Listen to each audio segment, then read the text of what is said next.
This is the Speaking of Writers podcast. I'm Steve Richards. It was meant to be a harmless prank. Growing up, May Hanover was a good girl, always well behaved, top of her class, a compulsive rule follower. Raised by a first generation Chinese single mother with high expectations, May didn't have room to slip up, let alone fail. Her friends didn't call her the little sheriff for nothing. But even good girls have secrets and regrets. When it comes to her friendship with Lauren and Kelsey, she's had her fair share of both. Their bond, forged when May was just 12 years old, has withstood a tragic accident, individual scandals, heartbreak, and loss. Now the three friends have reunited for the first time in years for a few days of sun and fun in the beautiful Hamptons. But a chance encounter with a pair of strangers leads to a drunken prank that goes horribly awry. The note is a page turner of the highest order from one of our greatest contemporary suspense writers, Alafair Burke, the New York Times Edgar Award nominated author of 15 crime novels. Published in more than 20 languages, her books have been featured on best book lists from the Today Show, Entertainment Weekly, People, the Boston Globe, Washington Post, and more. She's been called a genius for plot and, quote, one of our greatest contemporary mystery writers. She has served as the president of Mystery Writers of America and the first woman of color to be elected to that position. I am happy to have for the first time Alafair Burke join me now here on the Speaking of Writers podcast. Welcome. Thank you so much for that generous introduction. All right. I usually ask the idea for the story, but I understand there are three ideas and the culmination of three ideas for this one. What were they? Well, the main one, I guess, is the idea of, a girl's trip gone awry. I had two of my best friends. We take an annual trip because we live in three different places, and we text and talk a lot, but we don't get to see each other in real life too often. And there's something about getting your female friends together, like when nobody has caretaking duties for kids and there's no husbands to cook for. I'm sure how traditional I am. Where we kind of just bring out the silly in each other. And I never know whether to say it's my best trait or my worst trait, but I'll do anything to make a person laugh, like no matter how inappropriate it is. And so the idea for this, on one of these trips, to a vacation town. We were waiting very patiently, like a good girl would, with our turn signal on, waiting for somebody's, the highly sought after parking spot in this crowded touristy town, if you've ever been to one of those. Waiting while this woman's like checking her texts and checking her lipstick. I'm like, okay, girl, get out of the parking spot. And she pulls out and our turn signal's on, and someone comes from the other direction and just takes it like they just stole the parking spot. If you're the kind of person who could have that happen and not get upset, you might not understand the women who make this book tick, but it gets these three friends who are off on a girls' trip together get so incensed that, like, to make each other laugh, they start writing like these snarky notes that they would like to leave on the car. And my friends and I were doing that. And one of the notes that was very inappropriate said, he's cheating on you like he always does. Like, we were just thinking, like, that would really mess with someone's head if they found that note. We did Yeah. not leave the note. But when we were leaving, and I'm like, that car was still bothering us. We were just thinking, like, and it kind of just shows what crime writers' minds work like. I was kind of like, if we had left that note, like, that could have started a lot of trouble, right? Because if she's got a boyfriend, she's going to say, what's this note about? And then maybe she sneaks into his phone and finds something she's not supposed to find. And then bad things could happen. And that really kind of was the origin story for I wanted to write, books. All of my books have kind of complicated female characters put in difficult situations. And I was like, if you took the right three friends and put them in a situation where some stupid prank goes awry and they wind up in the middle of a police investigation, that could bring out the tension and, old secrets and things like that. So I kind of had that set up. And then, I started this book, I guess, in 2022, I'm going to say. And it was kind of right when the pandemic was, we were starting to get back to normal and people were going out again. And I think a lot of my friends and I were kind of like, things aren't it's obviously best that we're not locked up in our house anymore. But a lot of people were kind of struggling, with kind of getting back to normal and trying to finding out what new normal felt like after going through that kind of collective bizarre trauma together. And so one of the characters, May, who's always been so in control and or at least trying to find control over her life, when all of that control was taken away, she's kind of still trying to figure out her way in the world, because the book's set in 2023. And then cancel culture is part of it too, as well. So all part of what brought these three childhood friends back together again is they all in very different ways kind of fell subject to and prey to sort of unwanted internet attention from strangers, and they're kind of learning how to navigate that together as well. The note begins with this. I love this epigraph from Walter Winchell. A real friend is one who walks in when the rest of the world walks out. Has that always been a special one for you? Yeah, I mean, I think it sums up kind of the way I feel about my friends. I mean, life gets really busy, and I have friends that I might not talk to for months, Mhm. but I kind of know, and they know of me, that like if things hit the fan and like you need someone in the middle of the night, like I'm going to be the one to take that call. And, and I kind of know my friends who would be there for me. And like I said, when all of these women in different ways kind of get put through the ringer, May finds herself the center of attention, like for very bad reasons. She gets recorded basically having a meltdown. I don't want to spoil it, but she gets labeled by the internet as this toxic personality, and people don't even know her. We see this happen, right? There's some person of the day is the Twitter fodder, or I guess now it's X, where everybody piles on, and like TikTok goes after people, and when everybody else is dumping her and she's getting asked to leave, boards of directors that she's on, these two friends from her past kind of come forward and say, we know you, we're here for you, we're not judging you. And so that's kind of what rekindles this friendship. You have had a lifelong fascination of crime. Where did that come from? I don't know. I've got a twisted little mind. I've got some theories of where it comes from. My parents moved our family from Southern Florida to Wichita, Kansas, in 1977, I would say. And it was right around the time we were unpacking the moving boxes that the local police announced that there was a serial killer active in Wichita, Kansas. And I just, I remember hearing it on the local news, and there was a map with red pins of the houses he had gotten access to, and, killed women and even children. In a lot of households, the parents would have been like, turn off the TV so the 8-year-old doesn't hear it. But my dad's like, Pearl, turn it up. And, you hear all of this. And so people who, true crime people might know of this case, he called himself BTK, BTK, sure. good for bind, torture, and kill. And they didn't catch him for 30 years. So Mm. if you grew up in Wichita, Kansas, when I did, it was just kind of normal that like the first thing you would do when you got home from school, like instead of go get a popsicle, it's like you had to check the phone line. You were trained to check the phone line to make sure that the phone line hadn't been cut, because he would cut we were told he was cutting the phone line so that people couldn't call for help.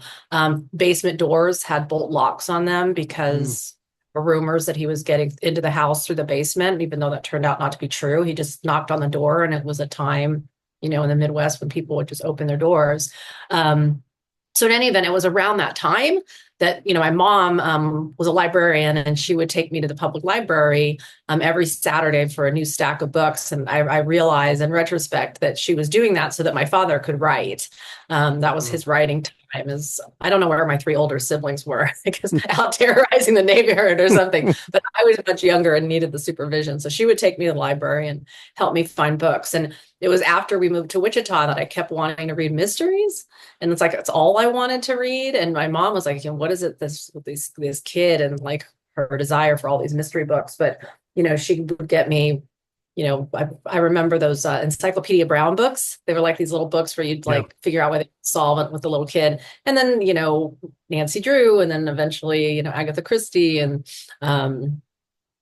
Mary Higgins Clark, even as I got older. But in any event, I think, to play therapist with myself, if you read crime fiction, if you read mystery novels, there's something really cathartic about like the middle. It's almost like a roller coaster, right? The best part of the roller coaster isn't when you're upside down screaming like because you're gonna die. It's when it's over and it's like you get all those endorphins and it's like, let's go again. I think a good mystery novel, it's kind of the middle can feel really chaotic and dark and scary, but there's kind of this implicit promise from the writer to the reader that you're going to have that ending that like where it's like, I can see it, I can see clarity, I can see what happened. And even if it's not always like a happy ending and it's not justice necessarily, you at least kind of have some answers.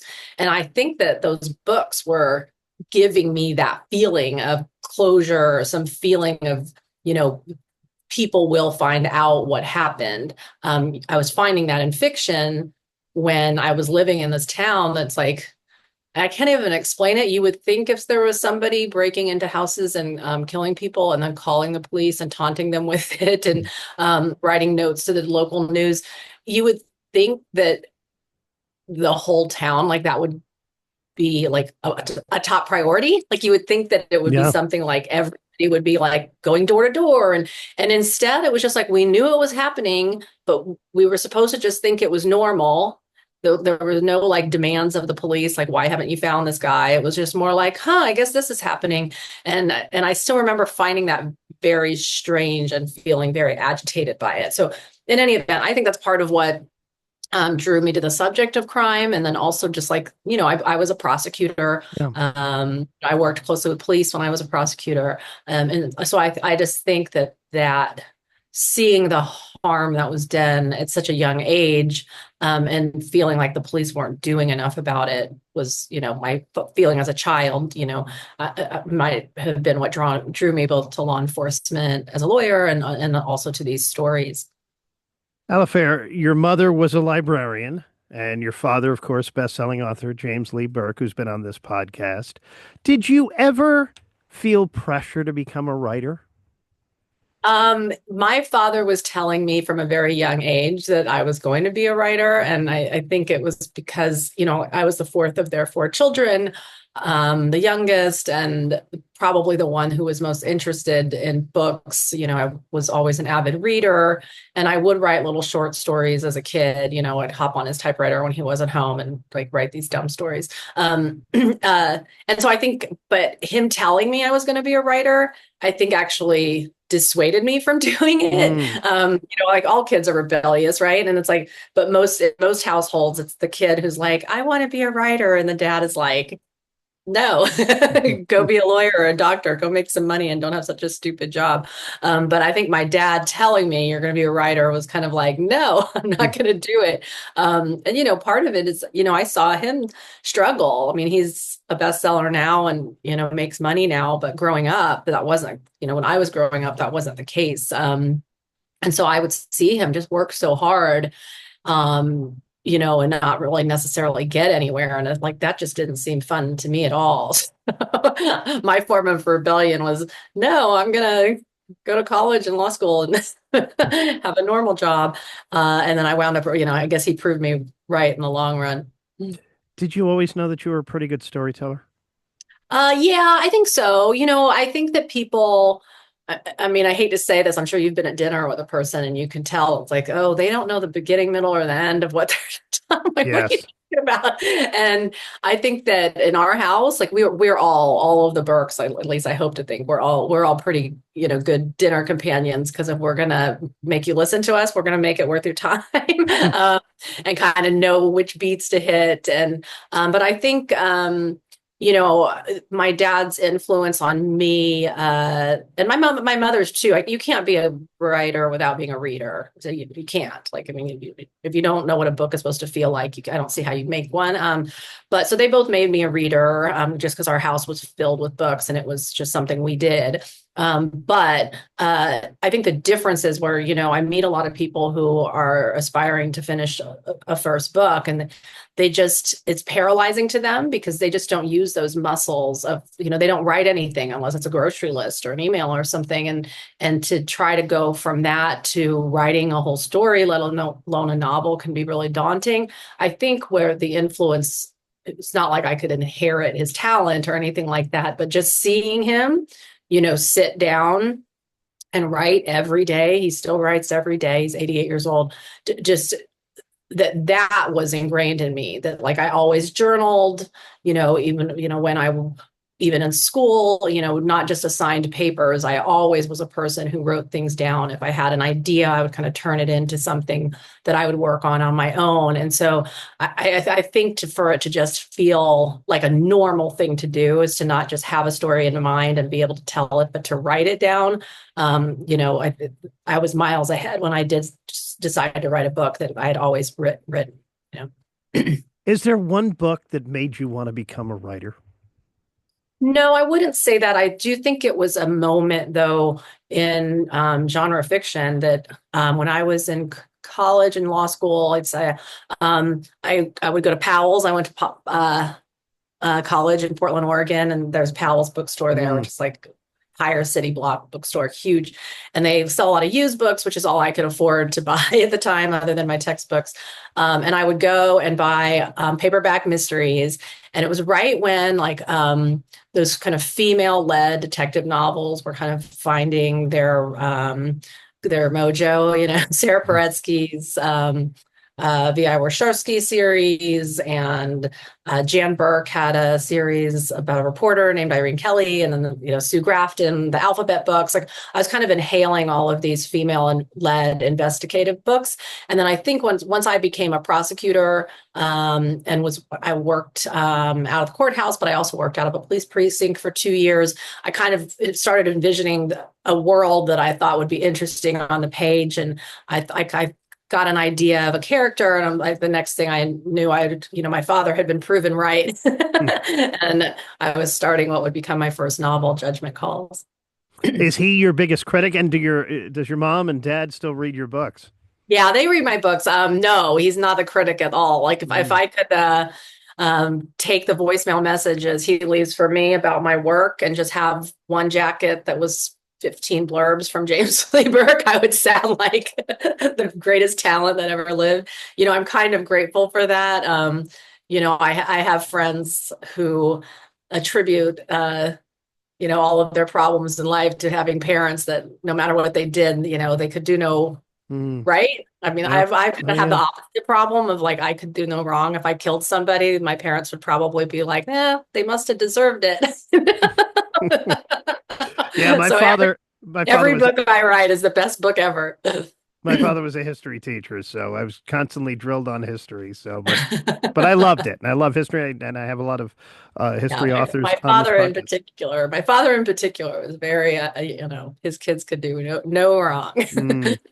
What's the most difficult part about writing for you?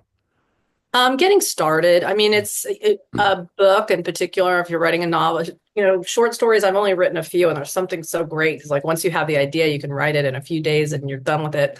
With a novel, I'm going to live with it for, at least a year, and then you live with it for another year while you're out, talking about it with people like you and meeting readers. So, it's a major commitment to make, because if the idea is not right, can't really fix it halfway in. If you can make it better, but you can't make it magical if the idea doesn't have the potential to be magic. And so I tend to overthink it. You can tell right now I'm in that stage. Like I'm like, I need to commit to this idea. And like, I keep overthinking it. And I'm like, it's there. It's got the potential to be magic. And now I've got to write. Once I've got, the first quarter of a book is really hard for me. And when the middle half feels crazy and chaotic, like you don't know what you're doing. And then I can write the last quarter of it in a couple weeks, frankly, because by that time, all the characters and you've been living with it. So I know other people who say the complete opposite, that like the first quarter, they're just like in love with it. And then they start to hate it. I hate it at the beginning and then I fall in love with it as I go. Are you an outliner or a pantser? I'm more of a pantser. I've gotten a little more disciplined. I co-authored several novels with Mary Higgins Clark, and she was a pantser too. For people who don't know, you wing it by the seat of your pants, and two people can't pants it at the same time, or you're going to have one mess of a book. So we kind of had to learn how to. I wouldn't necessarily say outline, but we had to kind of learn to think in advance and to plan things out and kind of know where you were going before you started. And I've tried to do that on my own, like have a one woman writing room instead of a two-woman writing room. And it's a little trickier because you've only got one brain. And so if I hit a wall, there's nobody there to say, well, what if this, which is what we would do together. But I've kind of tried to do that. I mean, you can't see it. I've got a whiteboard. Yeah, anyway, you can't see it. I've got a whiteboard back there that's currently blank, but in time it gets full. I try to kind of know the big beats, what's going to happen at the halfway point, what's going to happen at the quarterway point, kind of the big turns to the book. If I have that, that gives me kind of guideposts. What's a typical writing day like for you? I remember talking to the late great Elmore Leonard years ago, and he was like, "You write a page a day, and you'll have a Yeah, novel." I aim for that. Yeah, if you write if 500 words a day, even that'll do it. So like I said, I'm slow to start. I'll take months and months where I'm not writing a lot. I might be writing ideas down, character notes, things like that, working on other things. But and usually that's when I'm teaching. I still am a law professor. And then once I start writing, my goals will be pretty low. Like my goals will be 500 to 750 words a day. That'll go up to 1,500. And then at the end, like I'll be writing thousands of words a day. So kind of, I don't have a per day thing. I used to have, now there's the internet everywhere. So I have a computer that you buy these expensive computers and then you install expensive software that turns your computer into a typewriter.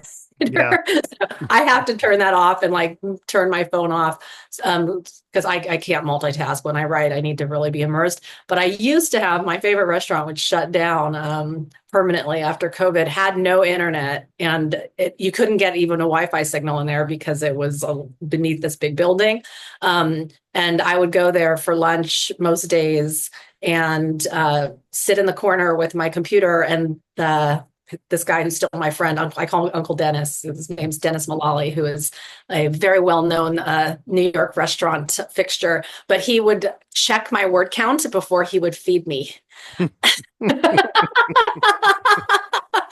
I'm not kidding. He would say, "Did you do your word count?" And I'd have to show him my statistics, like 1,000 words written. He's like, "Now you can eat." And that was a very powerful motivator. Alafair, what's the best thing about being an author? Uh, where do you start? I mean, it's there are people who love the actual writing of the books. I love being done. I love meeting people who've read the books, who lose themselves in the story and like say, "Oh, I feel like I knew this person," or "I wanted to kill this person." Sometimes it's the same person. But that's really rewarding for me, is that, like probably every writer, when you write your first book, you have no guarantees it's ever going to be published. You have no guarantees anyone's going to read it, let alone that you'll be writing. I've been writing 22 years, and I never, ever would have thought that was the case. So just being able to take an idea in your head, this made up world, and share it with other people is pretty amazing. It's got to be a great feeling. I had an author on the other day, and they talked about how they were tired from writing it. They were done with the book, and they got that one note from a reader that said, "You made such a difference in my life. It was it was at a tough time, and I read your book." Yeah. That's got to be a great feeling.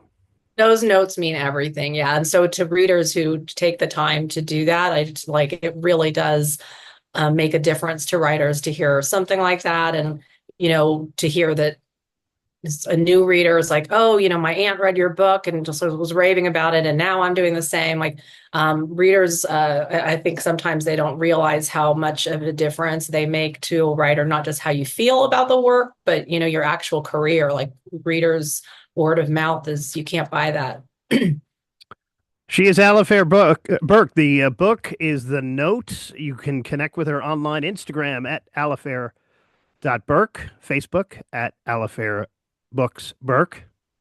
All of Burke her books. social Burke Books, right? Yeah, Al Alafair Burke. Yeah, Burke Books, yes. tongue twister. Yes. Also on X, formerly Twitter, all over social, and a website too, as well. The website address is Alafairburke.com. alafairbrook.com. You can get Yeah. more information. The book Yeah. again is The Note. Thank you so much for joining me. Thank you so much, Steve. It's really nice to meet you. Nice to meet you. And this is the Speaking of Writers podcast. I'm Steve Richards.